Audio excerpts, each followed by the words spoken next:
It was incredibly tragic, and it was devastating. Women's Intercultural Network is a bridge between women across geographies and across issues to come together and to advocate. The mission of Women's Intercultural Network is to connect women across geographies and across issues. We see ourselves as not an organization that networks, but a network that organizes. My name is June Marie Justice, and I have been a part of Women's Intercultural Network for about 15 years.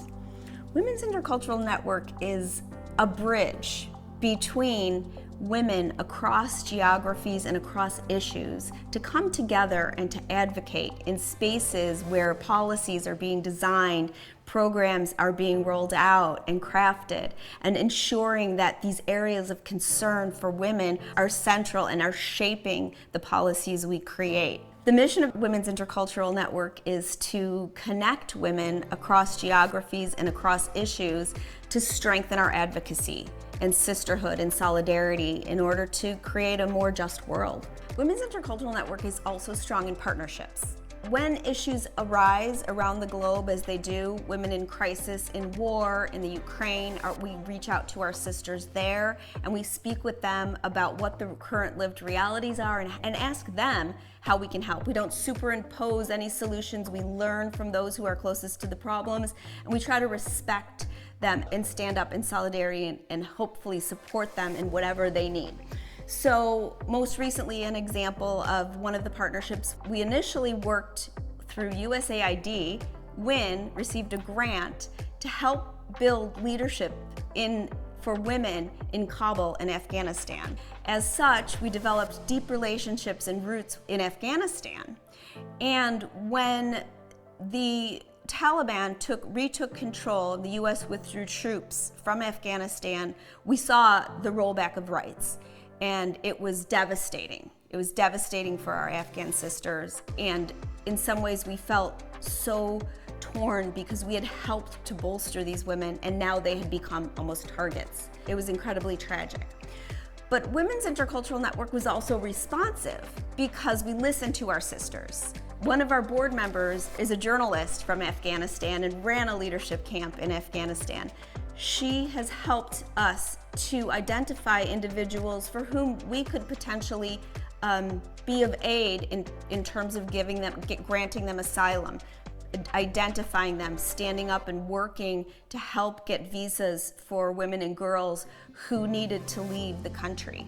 Also in Afghanistan, Women's Intercultural Network sponsored a collaborative event to highlight the voices of girls and women journalists and women who had fled the Taliban, to tell their stories and to provide education for girls who had fled Afghanistan but who needed to learn remotely. So Women's Intercultural Network has supported girls' education in Afghanistan through organizations like Education for All and Warrior Angels Rescue, worked to help get visas and to get some of the kids in schools at the Asian University for Women, definitely standing up in solidarity. There's such a broad array of initiatives that WIN has worked on and that I've been a part of and that I've been privileged to witness.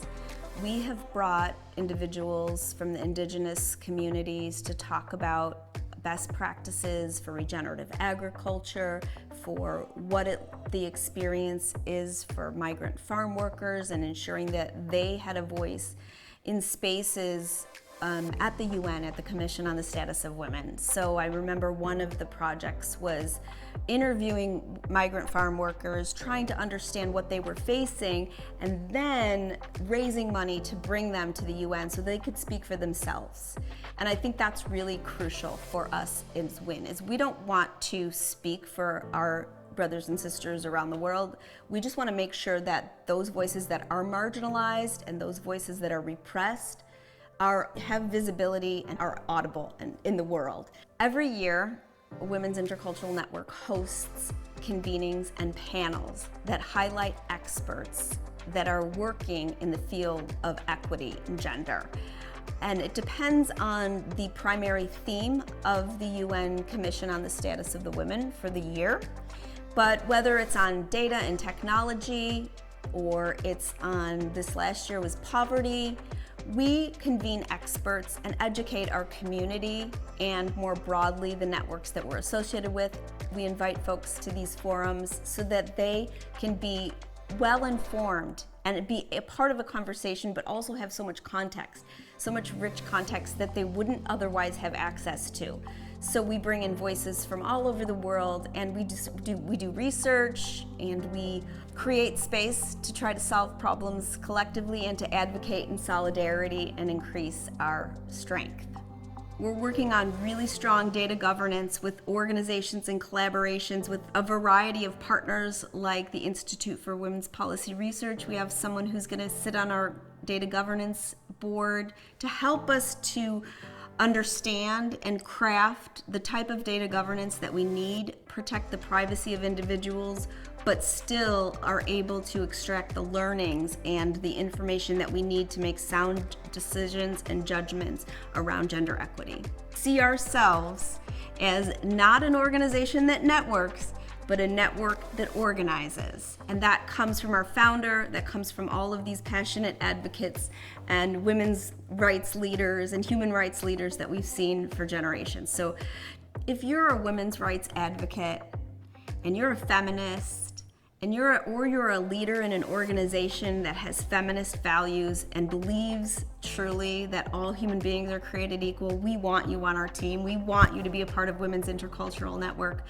We would love to have your wisdom, your voice, and your advocacy.